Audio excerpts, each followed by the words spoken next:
All right, welcome back. Thank you for staying with us. You are watching TV47 Weekend Edition. It is time to the point. And tonight, like I had mentioned earlier, we are talking about a very crucial topic, that is media freedom, following brute force directed towards the media during Gen Z protests. Let's see where this conversation will take us tonight in terms of just looking at options that are available for the media to really just see if this media freedom can be upheld. Our guests are already in studio tonight. We have Winnie Kamau, just right here, President Association of Freelance Journalists. We have Wasonga Joseph, constitutional lawyer, and on Skype we have Akelo Odenyo, that is the Secretary General for the Crime Journalists Association of Kenya. Karibuni sana to studio tonight. Thank you so much for being here. Thank you for having me. Now, just to tell our viewers, or just to get the real meaning of media freedom, just right there as you can see on your screen, there's, according to UNESCO and the Media Council of Kenya, is the right and ability of the media to operate independently and without undue interference from the government, corporate interests, or other external pressures. Now, this encompasses the freedom to gather, publish, and distribute information and opinions without censorship, restriction, or fear of retaliation. Now, from that description by the Media Council of Kenya and UNESCO, let's just get the key aspects of media freedom. We have freedom of expression, that is the rights of journalists and media organizations to express opinions and share information without censorship or restrictions. We have a freedom from interference, that means the ability to operate without undue influence or pressure from the government, corporations, or other powerful entities. We have access to information, that is the right to access and disseminate information freely, including information held by public authorities. And we have safety and security, that is protection of journalists and media workers from harassment, threats, and physical harm. And finally, we have legal protections, that is laws and regulations that uphold and protect media freedom, including the right to confidentiality of sources. Now, Winnie, just to bring my guests into this discussion, we have expounded on what media freedom really means and what it entails. Just to start us off, do you think that the media, how is the media freedom, especially now for you as a freelance journalist, as the president, how is it like for you, current state of media freedom? Thanks, for inviting us. I want to say that the current state is very unstable. It's not what we have been having. It's been going down, it's been deteriorating over the years. And we see this through the way media is handled. And we see through the lens of the way the media personalities are handled. And this has really affected how we operate. We know that the media is shrinking, the space is shrinking, and everything is going down. But the way we are being treated right now, it's not good. It doesn't look good at all.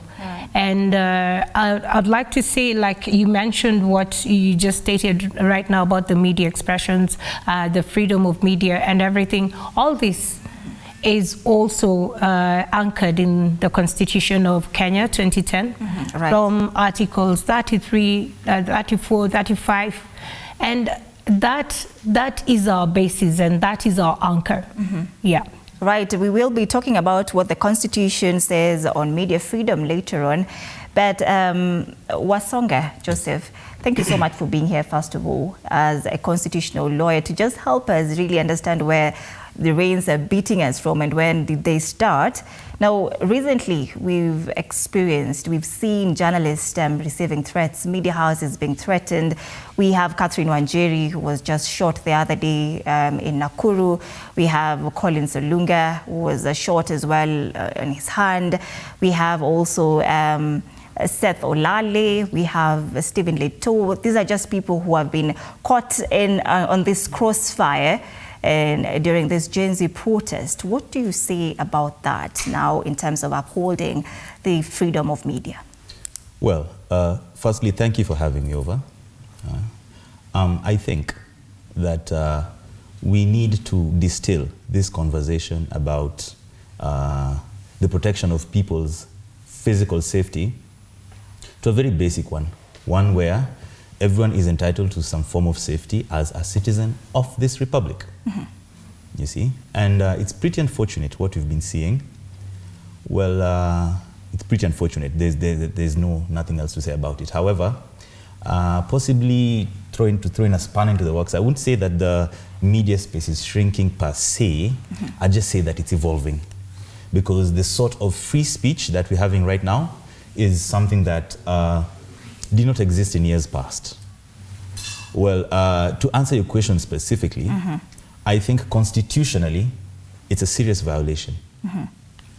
Safety of the human person is non-negotiable, you see. But even more importantly, I feel like it is upon me, I feel the onus to actually talk to all of us about the specific laws which are violated when this happens. So I feel like we should, as a nation, start having conversations around the force standing orders. We should start having conversations around the IPOA Act. We should start having conversations around the National Police Service Act. And we should also start looking at these specific units which are tasked with dealing with aberrant police activity, such as the Internal Affairs Unit.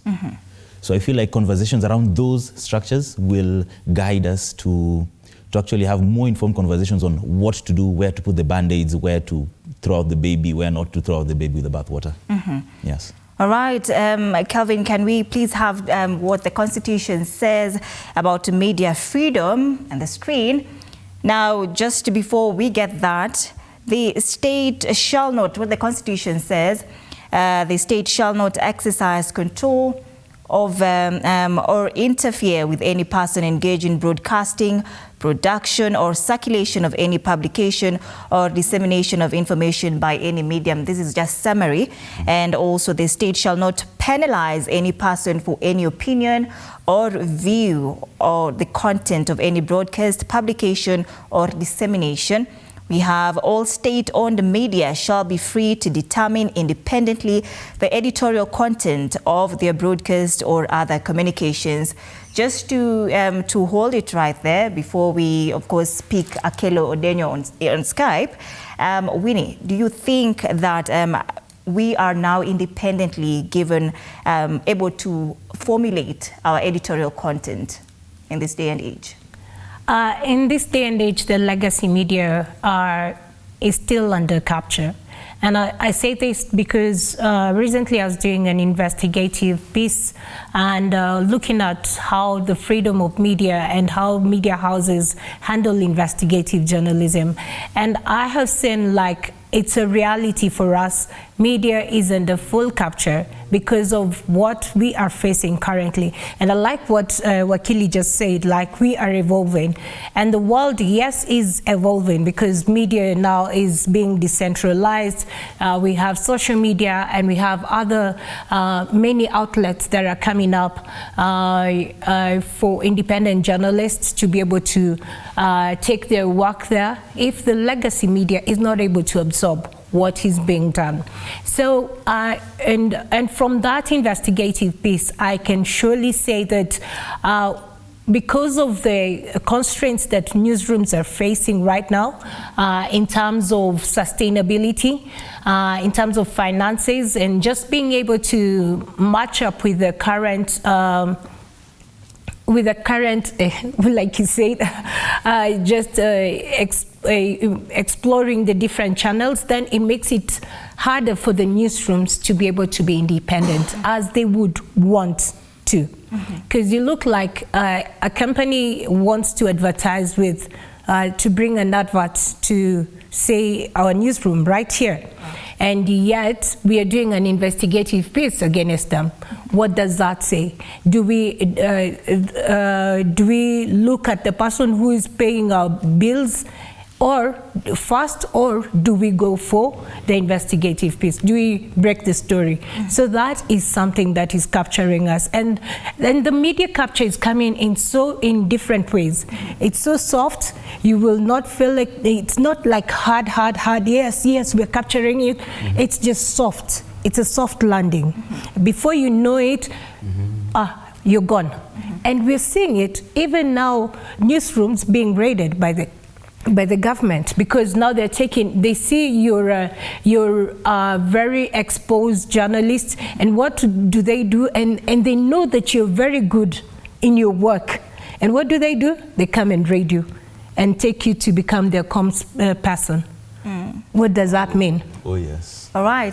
Just hold it right there. You have very, very great questions right there, Winnie. But let's just get Akelo Denyo on board at this particular point. Akelo, the question that I posed to Winnie is what I will pose to you now. Do you think that we are being given the independence of our editorial policies in this day and age?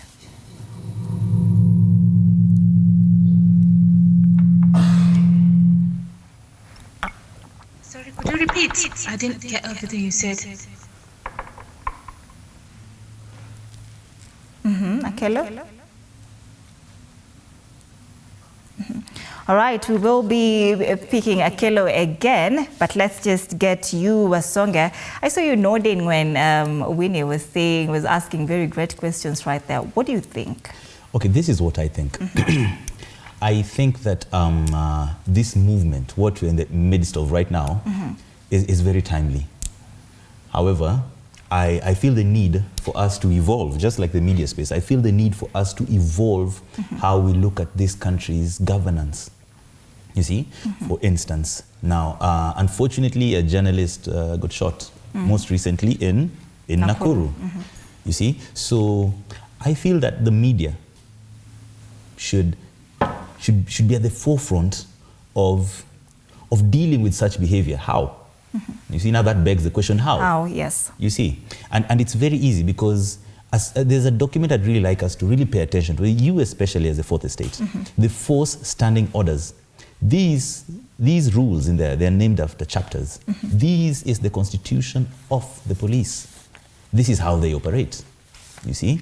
And you look at chapters, say, 25, you look at chapters, say, 35.